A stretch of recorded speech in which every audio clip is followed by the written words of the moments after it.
Assalamualaikum warahmatullahi wabarakatuh. Bismillahirrahmanirrahim. Innal hamdalillah nahmaduhu wa nasta'inuhu wa nastaghfiruh. Wa na'udzu billahi min shururi anfusina wa min sayyiati a'malina. Man yahdihillahu fala mudilla lahu wa man yudlilhu fala hadiya lahu. Wa asyhadu an la ilaha illallah wahdahu la syarika lahu wa asyhadu anna Muhammadan abduhu wa rasuluh. Tsumma ma ba'd. Jemaah sekalian, ikhwan dan juga akhwat yang insyaallah dirahmati oleh Allah Subhanahu wa taala. Kita lanjutkan insyaallah kajian kitab Umdatul Ahkam, masih di dalam pembahasan syarah dari hadis yang 178. Antum ulang akhi, Pak Taufik, antum mohon ulang sampai di poin penjelasan yang berkaitan dengan masalah memberikan fakir miskin makan berjumlah 60.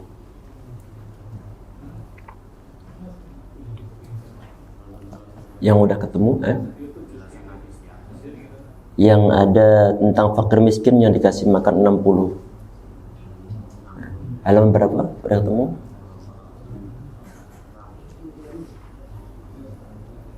Yang udah ketemu halaman berapa? Hah?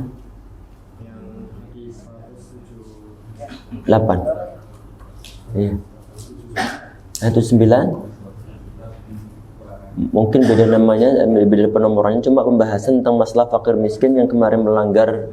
Iya, tapi bacakan. Allah barik. Barang siapa yang mampu berpuasa 2 bulan berturut-turut, maka dia tidak boleh beralih kepada memberi makan 60 orang fakir miskin. Sedangkan perkara-perkara yang membatalkan puasa selain bersetubuh tidaklah menyebabkan wajib membayar kafarat. Tayyib. Sampai situ dulu. Bismillahirrahmanirrahim. Di pertemuan sebelumnya telah kita bahas tentang kisah seorang laki-laki di zaman Nabi Muhammad SAW di saat siang hari bulan Ramadan. Dia melaksanakan suatu pelanggaran syariah yang berupa berhubungan dengan istrinya, berhubungan intim dengan istri-istrinya. Sehingga kemudian dia mendatangi Nabi Muhammad SAW untuk mencari suatu solusi bagaimana cara untuk menyelesaikan dosa tersebut. Kemudian Nabi Muhammad SAW beliau memberikan suatu petunjuk yang berupa harus membayar kafarat secara tertib. Yang pertama adalah merdekakan budak. Kemudian yang kedua adalah kalau seandainya nggak bisa, maka perlu untuk berpuasa 2 bulan berturut-turut.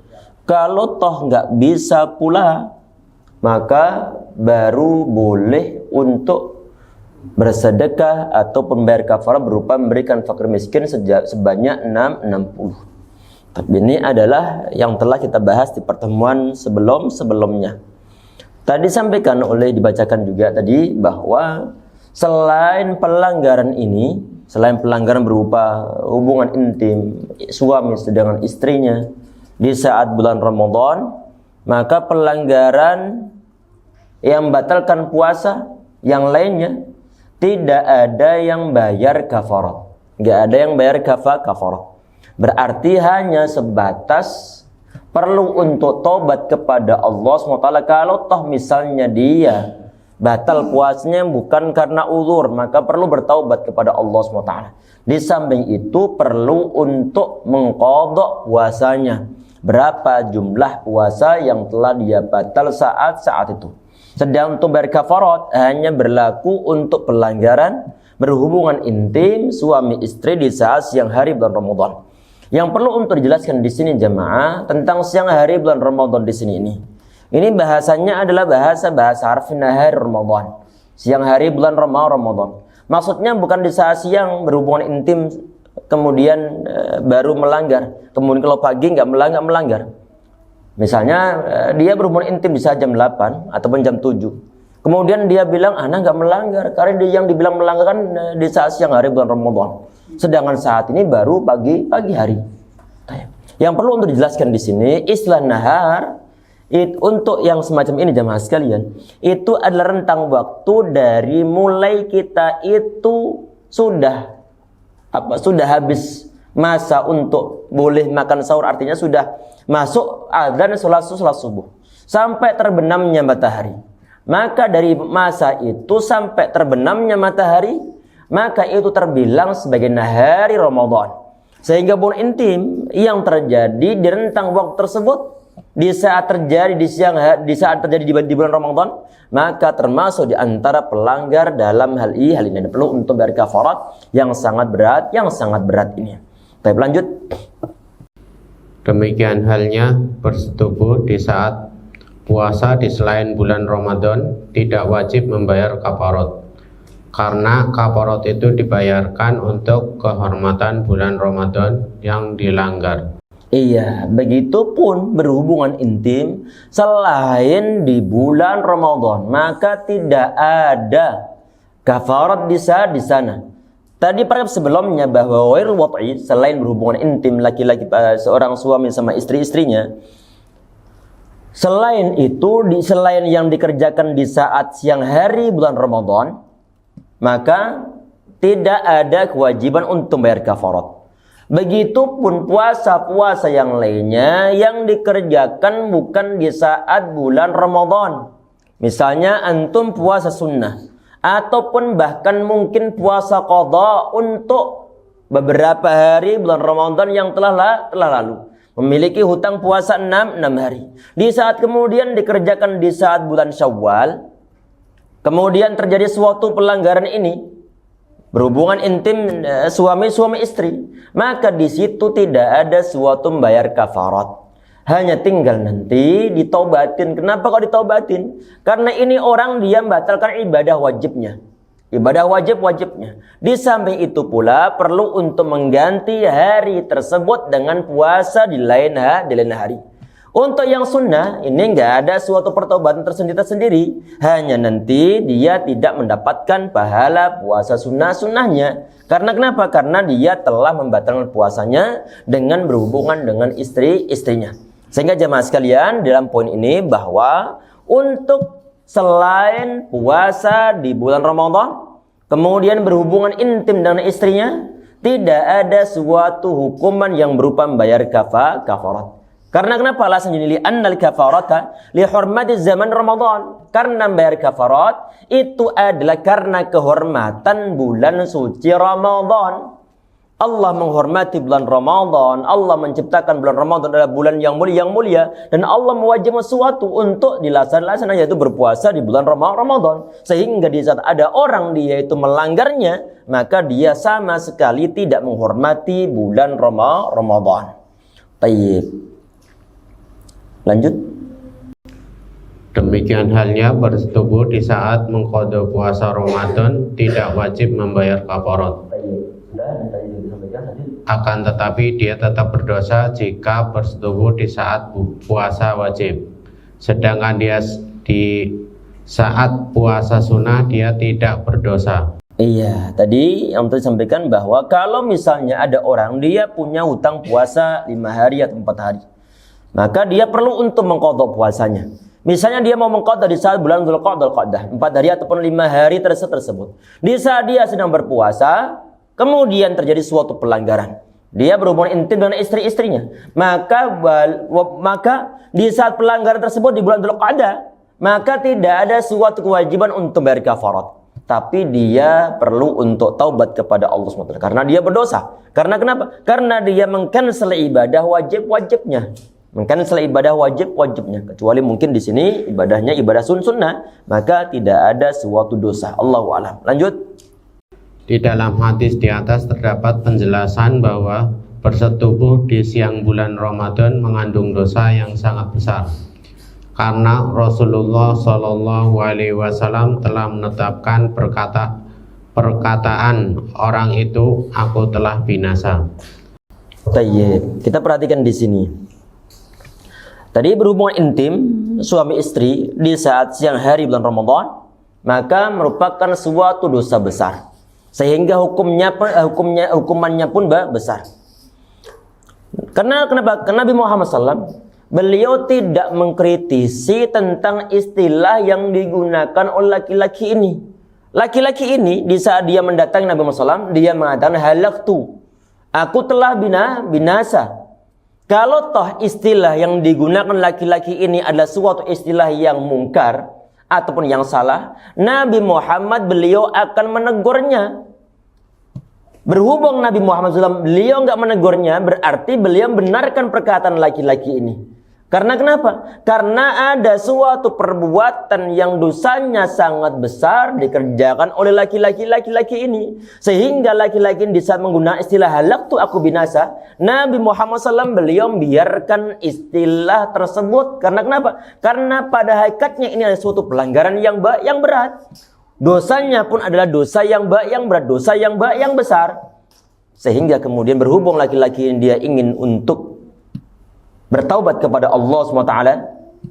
Akhirnya kemudian Nabi Muhammad SAW beliau menjelaskan duduk perkara bagaimana cara untuk terbebas dari pelanggaran tersebut. Merdekakan budak, ataupun jika seandainya nggak mampu maka berpuasa 2 bulan berturut-turut. Kalau toh nggak mampu maka memberikan fakir miskin memberikan makan fakir miskin berjumlah 60. Dan itu adalah sebagai suatu pembayaran kafaratnya.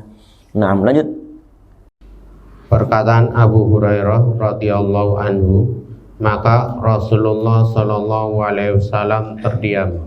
Ketika kami dalam kondisi tersebut, Rasulullah Shallallahu Alaihi Wasallam didatangkan sebuah keranjang yang di dalamnya terdapat kurma.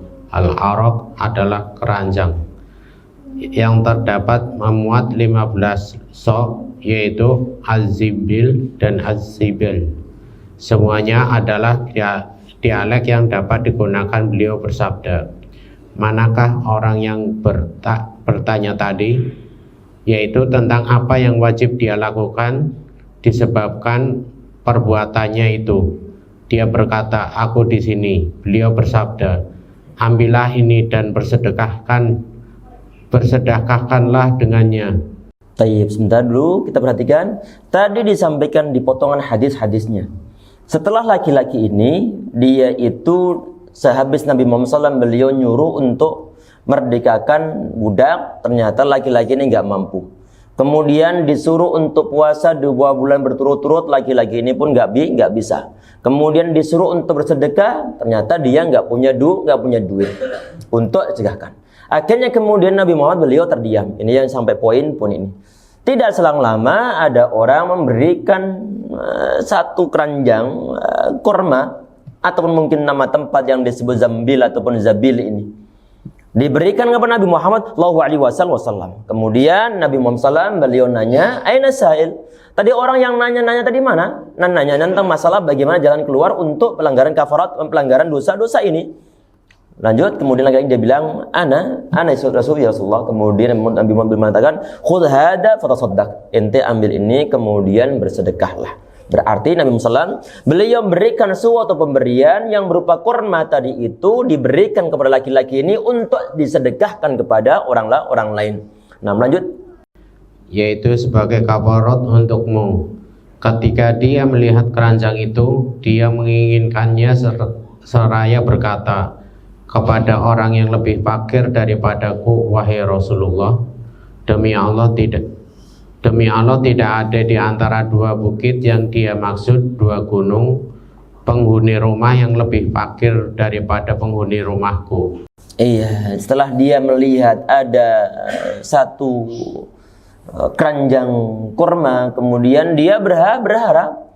Kemudian dia bertanya, apakah ini perlu untuk disedekahkan orang yang lebih fakir daripada diriku? Kemudian dia bilang bahwa nggak ada orang lain yang lebih fakir daripada diriku di antara 2 gunung ini. Lanjut. Al-Harrah adalah tanah yang keras yang di atasnya bertumpuk batu-batu hitam. Yaitu yang dimaksudkan bahwa mereka adalah orang-orang yang lebih membutuhkan kafarat tersebut. Maka Rasulullah Shallallahu Alaihi Wasallam tersenyum sampai tampak gigi taringnya, yaitu karena kondisi seperti itu adalah kondisi yang aneh dan menyebabkan tawa karena orang itu datang dalam keadaan takut binasa. Iya, ini Nabi Muhammad SAW sampai kemudian beliau tertawa sampai kelihatan gigi taring beliau. Karena kenapa? Karena ini adalah suatu keadaan yang sangat aneh. Karena tadi itu awal-awal dia mengatakan binasa, takut tentang adanya dosa pelanggaran ini. Tetapi kemudian justru berakhir dengan berharap mendapatkan suatu makanan. Lanjut. Lalu setelah itu dia merasa senang. Oleh karena itu ketika dia kembali kepada kaumnya dan mereka sebelumnya telah menakut-nakutinya akan akibat buruk perbuatannya, dia berkata, aku mendapatkan kesulitan dari kalian, sedangkan dari Rasulullah aku mendapatkan kemudahan. Iya, ini sebagian dan riwayat bahwa kurma tadi itu adalah berasal dari orang yang satu kabilah dengan orang ini, yang kemudian mereka ngasih sedekah, ngasih pemberian kepada Nabi Muhammad SAW suatu hadiah. Kemudian kurmanya diberikan kepada ini laki-laki. Kemudian di saat dia balik, dia mengatakan bahwa aku mendapati di sisi kalian suatu kesulitan, kesempitan. Kesempitan yang berupa apa? Kesempitan yang berupa ini pelanggaran berat. Di saat dikerjakan di saat siang hari bulan Ramadan. Berarti mereka menjawab sesuai dengan hukum yang semestinya. Hukum semestinya. Kemudian setelah laki-laki mendatangi Nabi SAW, sebagaimana yang dikisahkan dalam hadis ini. Tayyib. Lanjut. Tersenyum pada tempatnya adalah perkataan yang terpuji. Iya, tersenyum pada tempatnya termasuk di antara hal yang terpuji. Bukan di saat lagi menjenguk orang sakit senyum-senyum sendiri, di saat orang bertakziah senyum-senyum sendiri. Orang yang nggak tahu keadaan. Famili yang ditinggal meninggal oleh orang ini pada menangis, dia senyum-senyum sendiri, atau bahkan mungkin tertawa. Berarti ini orang nggak tahu keadaan. Berarti ini tersenyumnya ataupun tertawa yang tidak pada tempatnya. Pemberian tertawa Nabi Muhammad SAW ataupun keadaan tertawanya Nabi Muhammad SAW adalah sesuai dengan kondisinya. Baik, lanjut. Dan itu adalah dalil yang menunjukkan akan baiknya akhlak dan lembutnya hati, sebagaimana senyum di selain tempatnya adalah dalil yang menunjukkan akan kurangnya akal. Iya, kurangnya akal tadi. Lagi takziah ketawa-ketawa sendiri dia. Kurangnya akal. Nggak tahu keadaan. Nah, lanjut. Ketika Rasulullah Shallallahu Alaihi Wasallam melihat hal tersebut, beliau bersabda, berilah makan kepada keluargamu. Iya, tayyib. Perhatikan jemaah. Ini kan juga sebagian dan riwayat ini adalah kejadian dari laki-laki Badui. Dan juga pokoknya kalau berurusan dengan orang-orang Badui itu memang banyak kejadian yang lucu. Kejadian yang mungkin tidak biasa. Tapi itu justru dijadikan oleh para sahabat sebagai suatu bentuk ibrah. Di saat kita membahas masalah kemarin, bahas masalah sholat istisqa, laki-laki tahu mendatangi Nabi Muhammad SAW di saat beliau berkhutbah halaqtu. Padahal itu bukan hal yang biasa. Bukan hal yang biasa. Di saat beliau berkhutbah, tahu-tahu ada yang orang berteriak, halakatil amwal wa qata'atis subul, yang telah kita sampaikan. Ada sebagian dari Arab Badui pula jamaah sekalian, ini yang juga membuat Nabi Muhammad SAW beliau tersenyum. Apa itu? Beliau suatu saat mendengar di dalam masjid ada seorang laki-laki, hadis yang sahih. Seorang laki-laki Badui, dia bilang, Allahumma arhamni wa Muhammadan. Ya Allah, mohon engkau berikan rahmat kepada diriku dan juga Muhammad. Wala tarham ma'ana ahadan. Dan mohon engkau jangan memberikan rahmat bersama kami siapapun orang-orangnya. Artinya laki-laki dia berdoa kepada Allah agar rahmat diberikan kepada laki-laki ini sama Nabi Muhammad SAW. Dan juga jangan dibersamakan dengan yang lainnya. Artinya ini orang hanya berdoa untuk dia sama Nabi Muhammad SAW. Mohon engkau nggak berikan rahmat kepada selain kami berdua. Didengar Nabi Muhammad SAW. Nabi Muhammad SAW beliau tersenyum, kemudian beliau ngomong, laqad tahajjarta wasi'an. Engkau telah menyempitkan suatu rahmat Allah SWT yang sangat luas. Ini yang kejadiannya jemaah sekalian. Tidak selang lama lagi laki-laki ini kemudian dia yang buang air di masjid. Yang buang air di masjid. Jelas ya? Ini laki-laki. Ini hadisnya adalah hadis yang sahih. Lanjut. Di dalam hadis di atas terdapat penjelasan bahwa apabila seorang tidak mampu membayar kafarat, lalu ada orang lain membayarkannya, maka kafarat tersebut cukup dan sah baginya. Iya, berarti bentuk kafarat di saat misalnya ini wajib atas si A, kemudian tahu-tahu dibayar oleh si B, maka tujzi'uhu, maka sah hukumnya, maka sah hukumnya. Apa dalilnya? Tadi ini yang wajib untuk bayar kafarat siapa ini? Adalah ini laki-laki yang melanggar suatu aturan. Mestinya nggak boleh berhubungan intim di saat siang hari Ramadan, malah dia berhubungan intim. Yang melanggar laki-laki ini, tetap yang membayar adalah Nabi Muhammad SAW. Tujzi'uhu, berarti mencukupi, berarti nggak harus si fulan tersebut. Lanjut. Dan boleh juga membayar kafarat itu kepadanya. Iya, diperbolehkan kalau memang keadaannya sebagaimana laki-laki ini. Kalau dia dalam keadaan kaya, kemudian dia disuruh untuk bayar puasa nggak bisa, merdekakan budak juga sudah nggak ada, sehingga kemudian dia mau bayar 60 orang fakir miskin untuk diberikan makan masing-masing makan begini ada satu mud. Tayyib. Kemudian ada famili yang lainnya menanggungnya. Kalau ini diberikan kepada laki-laki ini yang melanggar, maka tidak diperbolehkan. Berarti kondisinya beda dengan yang ada dalam kisah hadis ini. Lanjut. Di dalam hadis di atas tidak terdapat dalil yang menunjukkan bahwa kafarat itu dapat gugur dari orang yang tidak mampu membayarnya. Karena orang itu telah membayarkan kafaratnya oleh Nabi Shallallahu Alaihi Wasallam.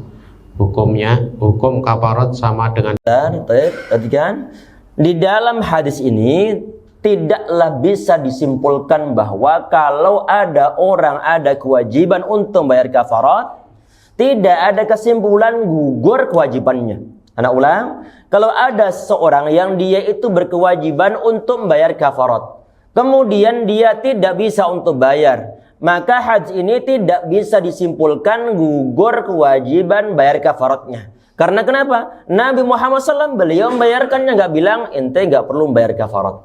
Beliau nggak bilang begitu. Tetapi yang bayarkannya adalah Nabi Muhammad SAW. Sehingga kalau membayar kafarat maka perlu untuk dibayar. Kita lanjut.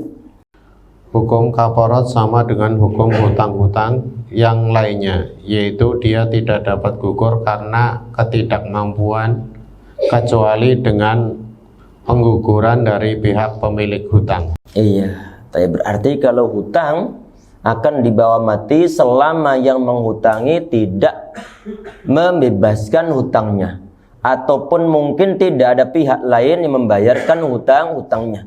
Selama tidak dibayar ataupun tidak dibebaskan ataupun tidak ada nanggungnya, maka akan dia bawa sampai di hadapan Allah Subhanahu wa taala sebagai suatu bentuk hutang piutang yang akan dibayar berupa amal ibadahnya, berupa pahalanya ditukar dengan hutang yang telah dia ambil selama dia hidup. Nah, lanjut. Di dalam hadis di atas terdapat penjelasan tentang baik akhlaknya Rasulullah Shallallahu Alaihi Wasallam, di mana beliau tidak mencela orang tersebut karena dia datang dalam keadaan sedang ingin bertaubat. Ya, ini termasuk di antara bentuk mulianya akhlak Nabi Muhammad SAW. Beliau tidak berkata-kata keras, tidak membentak-bentak laki-laki ini. Apalagi jelas ini laki-laki dia datang untuk bertaubat kepada Allah Subhanahu wa taala. Buktinya apa? Mau untuk konsultasi, mau untuk nanya tentang masalah suatu hukum. Berarti ini orang serius, cuma saja kondisinya memang nggak memungkinkan untuk membayar kafarat tersebut. Tapi lanjut. Di dalam hadis di atas terdapat penjelasan bahwa apabila seorang melakukan suatu dosa, maka seyogianya segera melakukan perbuatan yang dapat menghapuskan dosa tersebut, seperti dengan beristighfar, bertaubat, membayar kafarat, dan lain sebagainya. Iya, berarti kalau ada orang dia itu berdosa, maka perlu untuk segera mencari suatu cara biar terbebas dari tanggungan dosa tersebut. Innal hasanati yudhibna sayyi'at. Perbuatan-perbuatan baik bisa menghapuskan, bisa menghilangkan perbuatan-perbuatan buruk. Berarti perlu untuk segera beristighfar, perlu untuk bertaubat kepada Allah SWT dengan taubatan nasuha. Jangan merasa bahwa masih muda-muda aja, nanti aja lah mau ke masjid. Ini adalah orang-orang yang tertipu dengan keadaannya. Bisa jadi sebelum dia bertobat telah meninggal terlebih dahulu. Maka kalau sudah meninggal terlambat dan tidak ada celah untuk bisa bertaubat. Apalagi mungkin sebagian di antara orang di saat dia masih hidup jarang untuk beramal jariyah. Sehingga pahala yang diharapkan tidak akan ngalir kepada dia. Ini yang na'udzubillah. Sehingga sebelum terlambat, di saat berbuat suatu dosa, maka perlu untuk segera beristighfar, bertaubat kepada Allah SWT, dan juga untuk hal ini perlu untuk bayar kafarah. Kalau belum terbayarkan, akan kebawa dia sampai mati. Kita lanjut. Oleh karena itu Allah Ta'ala berfirman, dan juga orang-orang yang apabila mengerjakan perbuatan keji atau menzolimi diri sendiri segera mengingat Allah lalu memohon ampunan atas dosa-dosanya, dan siapa lagi yang dapat mengampuni dosa-dosa selain Allah, dan mereka tidak memutuskan perbuatan dosa itu sedang mereka mengetahuinya. Iya, ini firman Allah SWT yang terdapat dalam surah Al-Imran, walladzina idza fa'alu fahishatan aw zalamu anfusahum, dan orang-orang yang apabila mengerjakan perbuatan yang keji ataupun menzalimi diri mereka sendiri. Maksudnya menzalimi diri mereka sendiri antara bentuknya adalah di saat ada orang dia berbuat dosa, bermaksiat kepada Allah Subhanahu wa taala. Maka itu adalah menzalimi diri dia sendiri. Karena kenapa? Karena ini orang dia itu akan menjatuhkan diri dia dalam suatu kebinasaan. Mestinya fisiknya, mestinya imannya perlu untuk dijaga. Tetapi kemudian dia melanggar aturan agamanya. Sehingga dia membahayakan diri sendiri, baik dunia ataupun di akhirat. Mencelakakan diri sendiri. Di saat orang tersebut, jamaah sekalian, kemudian dia ingat kepada Allah SWT, lalu dia memohon ampunan kepada Allah SWT karena dosa-dosa mereka. Tidak ada yang bisa mengampuni dosa kecuali Allah Subhanahu wa taala. Lanjut. Di dalam hadis di atas juga terdapat isyarat bahwa memberi makan boleh dilakukan meskipun dia tidak memberi 1 mud gandum kepada masing-masing orang miskin atau setengah sok dari jenis yang lainnya. Jadi apabila seorang telah memberi makan 60 orang fakir miskin dan membuat mereka kenyang, maka itu telah sah.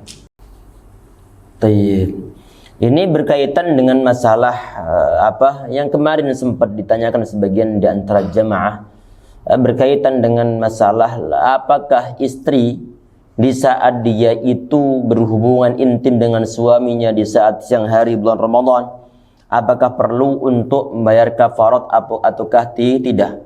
Rata-rata ulama mengatakan bahwa wajib hukumnya bagi istri ini di saat dia itu sukarela untuk tetap juga membayar kafarat, karena mereka itu adalah satu pasang, sehingga di saat pelanggaran terjadi dengan dia, maka ditanggung bersama suaminya membayar kafarat, istrinya pun bayar kafarat. Dengan catatan tadi itu adalah memang dalam keadaan sukarela, ataupun dia menolak, cuma menolaknya nggak serius. Menolaknya nggak serius. Yang kemarin kita sampaikan, kenapa nggak lari ke rumah mertuanya, lari ke rumah orang tuanya. Insya Allah ini laki-laki suami ini tidak akan mengganggu. Baru kemudian di saat sudah menjelang maghrib ataupun di saat sudah berbuka puasa, silakan untuk pulang ke rumah biar nanti suaminya ditentramkan. Intinya bahwa istri ini nggak boleh untuk diajak berbuat maksiat dengan suaminya. Naudzubillah. Dan juga yang dibahas oleh para ulama jamaah, berhubung ini adalah pembahasan hadis syarah yang terakhir ini, ada pembahasan yang disampaikan oleh para ulama kita tentang masalah apa? Tentang masalah hukum bagi seorang suami yang dia itu berhubungan intim dengan istrinya 1 hari 2 kali. 1 hari 2 kali di saat siang hari bulan Ramadan. Pertanyaannya adalah, apakah wajib bagi ini laki-laki untuk misalnya dia 2 kali berhubungan? Apakah dia harus membayar 2 kafarat 2 kali lipat, ataukah cuma 1 kali saja? Ada sebagian di antara ulama, tentunya di sini ada perbedaan pendapat dari kalangan para ulama. Ada dalam mazhab Malik rahimahullah, termasuk pula dalam mazhab Syafi'i rahimahullah, termasuk ini yang dipilih oleh Syekh Utsaimin rahimahullah. Tentang masalah apa? Cukup bagi laki-laki tersebut untuk membayar kafarat 1 kali saja. Karena kenapa? Karena yang dibilang melanggar tadi itu adalah di saat yang pertama. Di saat misalnya saat ini adalah puasa. Kemudian dia melanggarnya. Maka ini adalah pelanggaran yang pertama ini. Pelanggaran yang pertama. Sedangkan yang kedua, kalau nanti dia melanggar di hari yang sama, maka dia aslinya sudah dalam keadaan berpuasa. Kalau tidak dalam keadaan berpuasa, maka artinya pelanggaran tadi itu hanya sekali saja. Oleh karena itu kafaratnya pun hanya perlu untuk dibayar sekali. Sebagian di antara ulama mengatakan bahwa ini perlu untuk dibayar 2 kali. Perlu untuk dibayar 2 kali. Ini sebagian di antara ulama. Baik. Kalau 2 hari, hari pertama melanggar, hari kedua melanggar, ini semua ulama mengatakan bahwa wajib untuk membayar kafarat berapa kali. Misalnya 3 hari berturut-turut, maka perlu membayar kafarat sebanyak 3 kali. Berarti kalau puasa 180 hari. 180 hari. Karena 60 dikali 3. Nah. Lanjut bab yang baru.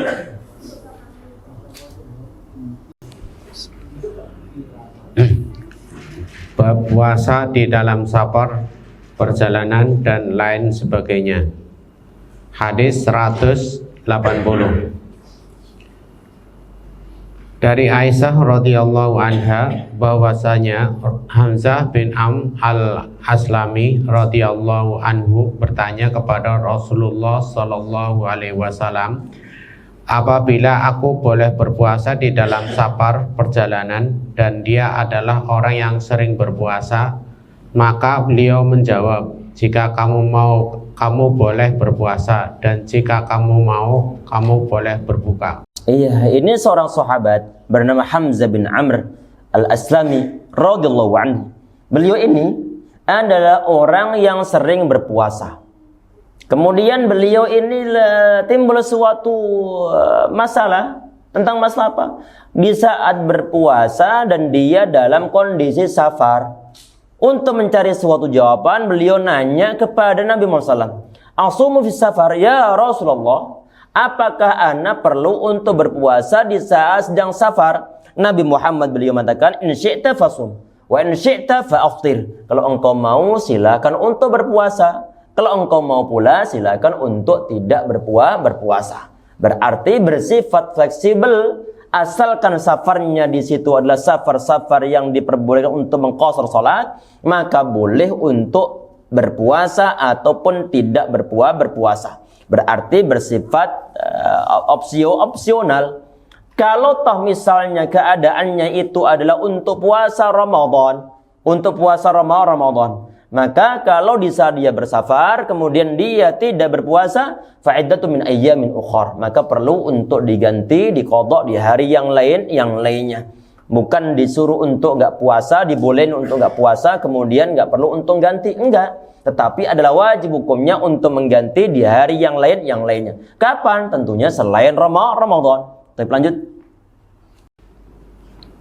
Syarah hadis. Perkataan di dalam hadis Aisyah radhiyallahu anha bahwasanya Hamzah bin al-Asmi radhiyallahu anhu bertanya kepada Nabi sallallahu alaihi wasallam, apabila aku boleh berpuasa di saat safar perjalanan dan dia adalah orang yang sering berpuasa. Di dalam hadis di atas terdapat penjelasan tentang bolehnya berpuasa di saat safar. Iya. Bolehnya jawazus siyam fi safar. Boleh berpuasa di saat safar, tentunya boleh tidak berpuasa di saat safar. Ini sudah di akhir, nanti untuk pertemuan berikutnya kita ulang hadis yang ke berapa ini? Nomornya sama enggak? 180. Alhamdulillah sama. Tanya. Sampai di situ insyaallah yang bisa kita bahas pada pertemuan kita kali ini. Semoga bermanfaat. Nanti di pertemuan berikutnya kita bahas tentang puasa di saat dalam keadaan as-safar. Kita cukup sekian untuk pertemuan ini dengan doa kafaratul majlis. Subhanallahi wa hamdika anta astaghfiruka wa atubu ilaik. Assalamualaikum warahmatullahi wabarakatuh. حي على الفلاح